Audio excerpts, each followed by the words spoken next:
Depois, versículo 3, do capítulo 26 do Evangelho segundo Mateus. Depois os príncipes dos sacerdotes e os escribas e os anciãos do povo reuniram-se na sala do sumo sacerdote, o qual se chama Caifás. Versículo 59. Ora, os príncipes dos sacerdotes e os anciãos e todo o conselho buscavam falso testemunho contra Jesus para poderem dar-lhe a vida. É isso que está escrito aí, Lúcia? É isso que está escrito aí? Então, os príncipes, os sacerdotes, os anciãos e todo o conselho buscavam falso testemunho contra Jesus para poderem dar-lhe a morte. Versículo 65. Então o sumo sacerdote rasgou os vestidos de Jesus, dizendo: blasfemou, para que precisamos ainda de testemunhas? Eis que bem ouvistes agora a sua blasfêmia. Versículo 67. Então beijaram o rosto de Jesus e batiam palmas e glorificavam a ele. É o que está escrito aí no versículo 67? Cuspiram. Não, né? Diz assim, ó: cuspiram no rosto de Jesus, davam punhadas nele, e outros o esbofeteavam na face, dizendo: profetiza no Cristo, quem é o que te bateu? Hein, irmã Vanilda? Hein, irmã Vanilda? A irmã falou aqui, passa luta, né? Sabe por que a irmã está passando luta? Porque a vitória está vindo, irmã. Glória a Deus. É, pastor Vicente? A gente cristão só quer ter vitória, irmã Vanilda. Mas não quer passar pela luta. E a luta, quanto mais terrível for a luta, maior é a vitória. A gente, irmã Vanilda, irmãos, por isso que Paulo lá em Corinto falou que nós somos aquele Israel que estava escravizado no Egito, foi libertado, passou pelo Mar Vermelho a pés enxutos, e lá na frente, em pleno deserto, Deus acompanhando ele, ó, por uma nuvem de dia, à noite, uma coluna de luz. Mas o que o povo fez, irmã Vanilda? Oh Jesus, oh Deus bom, oh que Deus maravilhoso. Não. Oh Moisés, não trouxeste para esse deserto para morrer aqui? A mesma coisa é a gente, reclamamos. Antes disso, no Mar Vermelho, quando chegaram perante o Mar Vermelho, e aí Moisés? E agora? E agora, Moisés? Aí Deus manda falar, Moisés fala para o povo: olha, calma, relaxa, porque a peleja não é de vocês. E o mal da gente que a gente esquece, irmão. Nós esquecemos do que Deus diz na sua palavra. É muito fácil, Henrique. É muito fácil a gente falar assim, ó: para Deus nada é impossível. Mas quando as coisas se tornam difíceis, a gente se desespera. Que Deus é esse que eu e você serve? Se Ele é o Deus do impossível, olha ao teu redor, olha para cima, vai à praia e olha a imensidão do mar. Glória a Deus. Agora você pega tudo isso, e coloca o teu problema na frente disso, para tentar fazer a comparação do que é o teu problema para tudo isso que Deus fez. Então, se Deus fez tudo isso, o teu problema é maior ou é menor do que tudo isso que Deus criou? Então, vai e tem que se cumprir, viu, irmã Vanilda? Tem que se cumprir em nossas vidas, que para Deus não há impossível. Creia nisso. É difícil. A cura de um câncer, não é difícil não. É impossível. Câncer terminal. É impossível. Mas e para Deus? Né, Lúcia? Nós temos no caso da Lúcia, caso da família, que não chegou a esse estágio, né, Lúcia? Graças a Deus, glória a Deus por isso. Se é difícil, uma perca de alguém. É difícil. Mas como o pastor falou e a gente sabe, o cristão que morre aqui nesse mundo, como eu já falei outrora, ele não morre, ele vive, ele passa da morte para a vida. Mortos estamos nós, irmão. Mortos estamos nós. Porque este mundo e esta vida não nos pertence mais. Deus. não nos pertence mais. Esse Deus, ele traçou um plano da salvação para o homem. Os irmãos que aqui estiveram comigo há algumas semanas atrás, lembram-se que eu falei sobre a onisciência de Deus. Se você lembra, né, Henrique? A onisciência de Deus. Então, Deus, na sua onisciência, sabia que o homem ia cometer o ato falho de dar a oportunidade para a morte e o pecado entrar no mundo. Mas ao mesmo tempo, na onisciência de Deus, é porque a gente só olha para o fato consumado. Mas não pensa, se o homem não tivesse pecado, se a mulher não tivesse dado ouvidos à serpente, como seria a vida do homem, da mulher, do ser humano sobre essa terra? Por isso, irmã Vanilda, que está escrito o livro do Apocalipse. O livro do Apocalipse não está escrito para deixar a gente desesperado com o que vai acontecer no futuro que a gente não sabe. Mas está escrito para dizer como seria a vida do homem na terra se o pecado e a morte não tivessem entrado. Se eles não tivessem dado essa autoridade para a morte, o inferno e o pecado entrar no mundo para fazer o que faz conosco hoje, deteriorar a partir de certa idade, né, pastor? Porque quando a gente novinho, né, mano, né? É uma bênção, né? Né, Alexandre? É ou não é? Quando a gente é novinho, é uma bênção, né? A gente esquece, irmão. E aí lá no livro do Apocalipse, viu, irmão? Lá no capítulo 21 e 22, quando João vê uma cidade santa, com ruas de ouro, mar de cristal, onde não há lágrima, onde não há dor, onde não há choro, onde não há tristeza, é a vida que a gente deveria ter aqui nesse mundo se Adão e Eva não tivessem dado a brecha para o pecado e a morte entrar. Deus. É por isso que eu falei há semanas atrás que aqueles momentos de felicidade intensa que você não sabe explicar. É uma felicidade interna só sua. Que só quem sabe essa felicidade é você e Deus. Só. Para quem é pai e para quem é mãe, não sei se é causa da irmã, você lembra a felicidade que você teve quando pegou o seu primeiro filho nos braços? Ele acabou de nascer e você pegou aquela felicidade. Pronto. Uma partícula daquela felicidade é a que você vai ter lá no céu infinitamente. Então aqui na terra nós temos lapso do que a gente vai passar no céu. Da mesma forma, irmão, é a pessoa que sente uma dor insuportável. É um lapso do que a pessoa vai passar no inferno. E o nosso Jesus, irmãos, aqui, ó, ele, o Deus encarnado, que se despiu de tudo para sentir na pele o que eu e você sentimos. E olha só, Jesus, o Deus encarnado, ele passou 3 anos, porque durante 30 anos ele ficou se preparando. Como eu não sei, né?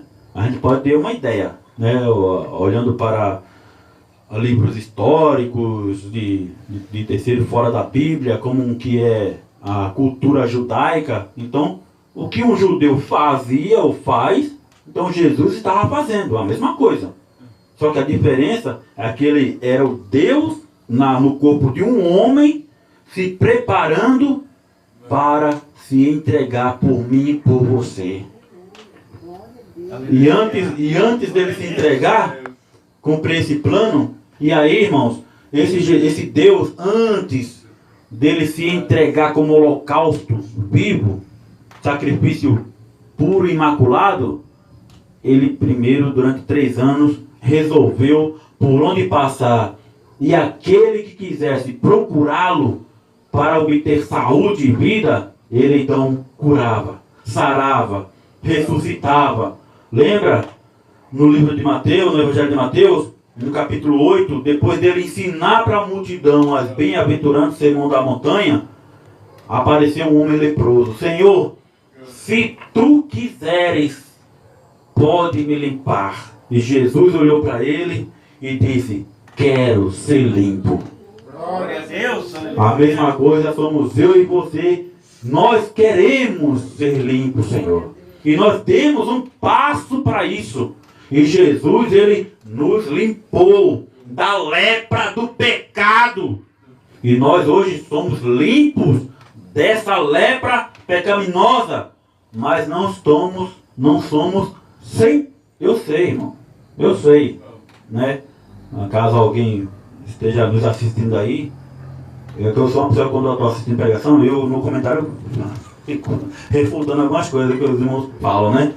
Eu sei que está escrito: se a verdade vos libertar, verdadeiramente sereis livres. Mas eu pergunto para mim, para você, crente, desde o dia que você aceitou Jesus, qual foi o dia que você não cometeu pecado? Qual foi o dia que você não errou? Eu, Genival, duvido que haja na face da terra esses milhões e milhares de crentes que existem por aí, que nunca tenha mentido depois de aceitar Jesus. E aí, os crentes pegam a palavra de Cristo e falam: ah, irmão, o pai da mentira é o diabo. E você não deixou de mentir depois que aceitou Jesus? Será que você nunca mais mentiu? Teve uma pessoa uma vez disse para mim que ela, depois que aceitou Jesus, nunca mais mentiu. Eu falei: ó, já está mentindo. Acabou de mentir. Você acabou de mentir para mim, irmão. Ah, tá me julgando? Eu falei: tô. Mas não pode julgar. Aí outro erro, meus irmãos. Mateus 7, Lucas também diz: não julgueis para que não sejais julgado. Porque com a mesma medida, e depois Jesus compra dizendo: tira a trave do teu olho para depois tirar o argueiro que há no olho. Eu conheço, irmão, a palavra de Jesus, eu conheço. Mas o próprio Cristo em João 7,24 diz assim: não julgueis pela aparência, mas segundo a reta justiça. Então ele está falando o que, Henrique? Você pode julgar, mas não pela aparência, que é o que Jesus falou: não julgueis para que não seja julgado. Por quê? Pela aparência, porque se você julgar pela aparência, você será também julgado. E lá em Coríntios, Paulo escrevendo na igreja, falou assim, ó: que valem 2 ou 3, e a igreja julgue. Então o que a gente não pode fazer é tomar o lugar de Deus e falar que a pessoa, por estar errando, ela vai para o inferno, que aí você está julgando no lugar do juiz. E você não é juiz para lançar ninguém para o inferno. Ao contrário, quando você lança alguém para o inferno, você é que vai no lugar dele. Aleluia. Porque nós não somos Deus. E o nosso Jesus, o Deus encarnado, olha o que ele passou. Olha o que ele passou, irmão. Somente por dizer assim, ó: ame a quem lhe fala mal de você. Perdoe se alguém pisou no seu calcanhar, no seu dedo. Vicente, se por acaso a Lúcia bater no seu lado esquerdo, você vai e oferece a ela: aqui também a Lúcia, lado direito. Ou então, Lúcia, Jesus ensinando: olha, se alguém te pedir emprestado, você dá, não emprestar, você dá sem esperar receber de volta. Porque se a pessoa para quem você deu, ela pediu emprestado, mas você deu, e ela não lhe devolver, Deus vai devolver triplicadamente. Porque a palavra dele é fiel. A minha palavra não, mas a palavra dele é fiel. E tem que se cumprir. E por ele ensinar essas coisas, Henrique, homens religiosos, é eu, você, pastor Vicente, a missionária Vanilda, a missionária Lúcia, o irmão Alexandre e até o Alanzinho ali, ó. O nosso Alan. Até o Alan, olha só, olhou para Jesus só porque estava pregando o amor, o perdão, bondade, caridade. Ah, não pode. Não pode. Se o pastor Vicente não fazer as coisas como eu quero que ele faça, então o pastor Vicente precisa ser preso. Precisa ser extirpado da igreja do Senhor. Se a irmã Vanilda tem televisão em casa, irmã? Tem televisão? A irmã tem televisão? É sério, mano, não tem televisão? A senhora não vai pro céu não, viu? A irmã tá rimando, não? Ei, irmão? Hã? Por causa disso, Henrique, por causa da televisão, tem igrejas em pleno 2026 dizendo que na casa do crente que tem televisão, o crente não vai para o céu por causa disso. Ah, é? Pois você vai ficar junto com ele. E se você acha, ou crê que ele vai para o inferno por ter televisão em casa, tu vai junto, terra. Tu vai junto com ele. Ah, não, é porque o Genival gosta de andar de bermuda e chinelo na rua. Eu já vi o irmão Genival lá no Zusa, mercado Zusa, fazendo compra lá, de bermuda e de chinelo. E esse irmão fica pregando por aí, falando que Deus é bom, Jesus salva, liberta e leva para o céu. Quem já viu crente de bermuda aí? Jesus vem e ele fica. Aí eu falo, e você fica comigo, linguarudo? Aí nessas horas entra o que Jesus falou: tira a trave do teu olho, hipócrita. Isso, se coloca aí, né? Aí o Alexandre gosta de bater uma bolazinha, futebolzinho. O Alexandre gosta de bater futebol, ver ele no campo jogando. Aí depois eu vi o Alexandre de manhã batendo uma peladinha, um futebol, e à noite está na igreja cantando. Ah, só não. Pois tu também não vai. Tu também não vai. Só porque tu está dizendo que ele não vai, você vai ficar junto com ele. E Jesus, porque estava falando, arrependei-vos, convertei-vos, olha, salvai-vos dessa geração, olha que o reino de Deus já está entre vós, olha, falando para os soldados, não exija mais aquilo que você recebe, perdoa, ame. Aí os sumos sacerdotes se reuniram para tentar matar Jesus. Para tentar matar, no versículo 59, os príncipes dos sacerdotes e os anciãos e todo o conselho buscavam falso testemunho contra Jesus, Alexandre.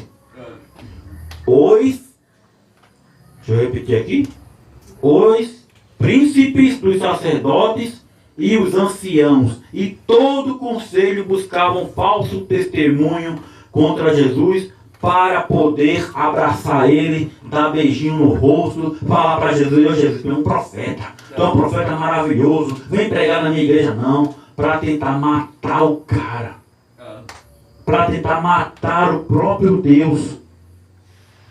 O bom disso, Henrique, sabe o que é o bom disso?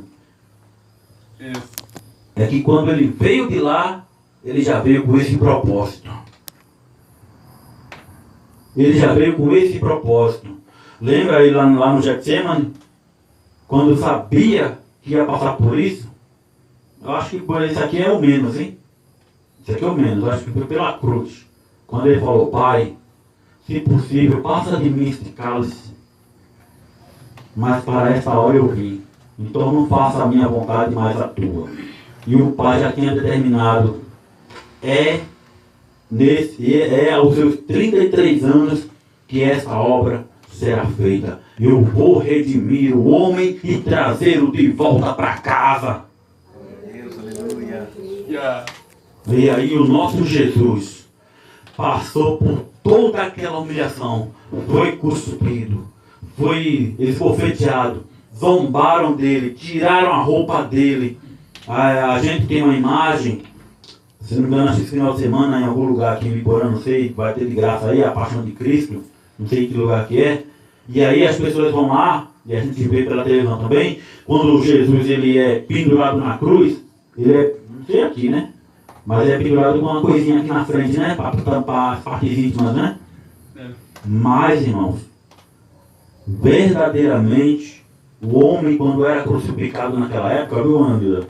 Ele era crucificado completamente nu, sem nada, para que as vergonhas dele possam mostrar a mesma. Então, nosso Jesus estava do jeito que ele veio ao mundo. Sabe por quê? Para mostrar para as pessoas que eles não devem fazer coisas mais, senão seria crucificado e passaria pela mesma vergonha. E o nosso Jesus passou por isso. Passou por isso, sabe para quê? Hebreus capítulo 10, versículo 19 diz: tendo, pois, irmãos, ousadia para entrar no santuário pelo sangue de Jesus, pelo novo e vivo caminho que ele nos consagrou pelo véu, isto é, pela sua carne, e tendo um grande sacerdote sobre a casa de Deus, cheguemo-nos com verdadeiro coração e inteira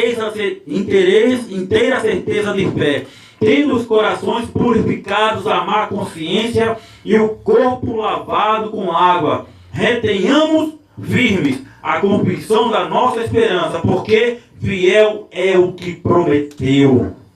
Então ele passou por tudo isso para nos dar liberdade e total acesso ao trono de Deus, sem precisar passar por terceiros, sem precisar sacrificar animais, porque ele mesmo se deu como sacrifício vivo naquela cruz. E a gente conhece a história de que quando ele expirou, o véu se rasgou. O véu se rasgou, o caminho foi aberto. Eu sou o caminho, ele falou. Eu sou o caminho e ninguém vem ao Pai se não for por mim. Então ele morreu naquela cruz, expirou para abrir esse caminho, para agora nós não precisar irmos, eu ir ao Vicente, eu ia a Lúcia, eu ia ao Henrique, eu ia a irmã Vanilda, para poder pedir permissão para falar com Deus. Não, Deus ele abriu o caminho, Jesus abriu o caminho, rasgou o véu para dizer para mim: Genival, quer falar com o Pai? Então vem para os pés do Papai. E por isso a gente hoje temos essa liberdade de falar: Pai nosso que estás no céu. Pai nosso que estás no céu, meu Deus e meu Pai. Coisas que, quando a gente olha para a Bíblia Sagrada, os 39 livros do Velho Testamento, em nenhum, desde Abraão, desde Adão até o apóstolo João no Apocalipse, ou melhor, refazendo, desde Adão até Malaquias, a gente não vê nenhum chamando o Deus Todo-Poderoso de Pai. E hoje a gente tem essa liberdade, como é o nome? A palavra agora, quando vocês são pai. O filho pode chegar a vocês sem medo nenhum. Como que é o nome de vocês? A irmã pode me ajudar também. Sabe, o filho não tem medo de chegar em você, sabe, Henrique? Vai, abraça, pega no... Eu estou imaginando os filhos de você quando era pequenininho, tá? Eu infelizmente não vejo essa primeira vez que tem pai, né? Mas os filhos quando são pequenininhos, sabe? Que ele vem e ele vem correndo. Ele vem correndo e agarra assim, nos seus pés, nos seus braços, na sua cintura, agarra em você, sem medo de levar um carão na mão sua. Ao contrário, quando ele vem, agarra nos seus pés, agarra nos seus braços, agarra em você, o que você faz? Faz igual o cachorro? Sai daqui! Você faz assim? Não. O que você faz? Você sente uma alegria, porque o seu filho está querendo o seu aconchego, o seu braço, o seu cheiro, o seu carinho, o seu abraço, o seu beijo. O que você faz, o seu filho, quando era pequenininho, vai fazer isso? Primeira coisa, pegar nos braços e colocar no colo. Pegar nos braços e colocar no colo. E aí enchia de beijo, de cheiro, né? E aquela voz: ô pai, ô mãe, ô pai, ô mãe, aquela alegria, me dá isso, me dá aquilo, faz isso, faz aquilo. E você ia lá, com o maior, o coração transbordando de amor. Assim somos nós diante desse Deus que é o nosso Pai. E para esta total liberdade e afinidade e ousadia, Jesus, Ele fez esta obra por mim e por você, irmão. Para que a gente, quando viesse, ou quando a gente for aos pés do nosso Pai, a gente não for com aquele medo de décadas atrás ou tempos atrás, em que os homens, para se achegar a Deus, se achegava com medo, com temor. Precisava, lá em Jerusalém, na Judéia, os sacerdotes, né? Os sacerdotes, eles precisavam pegar um bode expiatório, precisavam pegar um carneiro, uma ovelha inocente para degolar. E aí estes homens religiosos, que eram os crentão da época, quando o Deus encarnou-se em um homem, e estava lá, ó, hein, pastor Vicente? Eu fico tentando imaginar, irmão. Como seria, irmã Ivanilda?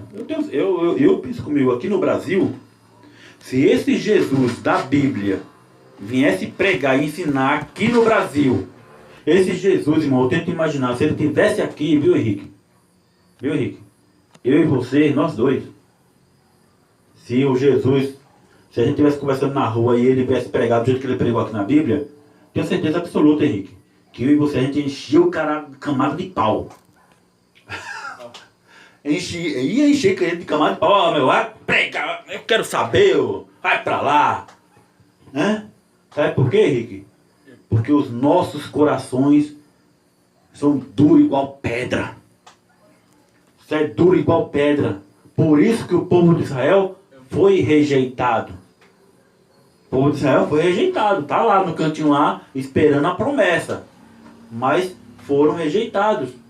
E a porta para eles se fechou. Há um muro espiritual. Há uma barreira espiritual para aquela gente, que eles não reconheceram o Deus encarnado no meio deles. E aí, irmão, foi aonde que eu vi? Foi lá na igreja da missionária Célia, domingo. Pastor, domingo de manhã na escola dominical, o pastor dizendo: sabe por que a gente não obedece a Deus como realmente Ele quer, pede, e nós deveríamos obedecê-lo? Porque Deus é espírito e a gente não pode ver. Aí, fazendo uma comparação, se a gente ouvisse com os olhos, pudesse ver esse Deus com os olhos, a gente obedecia, viu, Henrique? Viu, Alexandre? A gente obedecia. Sabe por quê? É fácil. Por que você obedece ao seu patrão, Alexandre? Porque você vê ele. Você tem que estar lá no trabalho, batendo cartão. A irmã trabalha? Então a irmã tem uma patroa, o patrão. Então, por que obedece? Porque ele está lá. Todo dia que você chega lá, ele está lá. E você tem que bater o cartão de ponto, no caso. Tem que bater o cartão de ponto. Outra, você tem que chegar no mínimo 5 minutos antes. Por quê? Porque você consegue apalpar. Você consegue ver. Mas como Deus a gente não o vê, e ele não é o diabo, um grosso e ignorante, não compara não, hein, Lúcia? Né? Não é o diabo, um grosso e ignorante que chega, ele não pede licença, já chega com os dois pés derrubando a porta. Aí nosso Deus, ele faz assim, ó.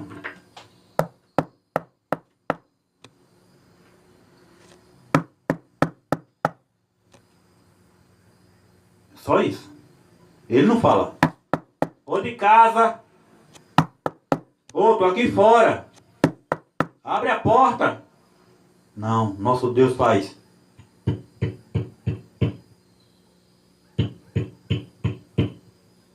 Lá em Apocalipse diz que ele está à porta batendo. E quem abrir a porta, aí sim, aí você tem ainda que falar: pode entrar, Jesus, e tomar conta que a casa é sua. E aí sim, né? As nossas vidas, pastor Vicente, muda, como Jesus fez lá em Caná da Galileia, da água para o vinho. E aí nós nos alegramos no Senhor e somos gratos a Ele por tudo que Ele fez em nossas vidas, em nome de Jesus. Que os irmãos possam ficar com esta palavra no nome do Senhor, tá bom? Convido os irmãos a ficarem em pé para a gente dar o término, louvar uma música, os seus abertos. Então peço desculpa.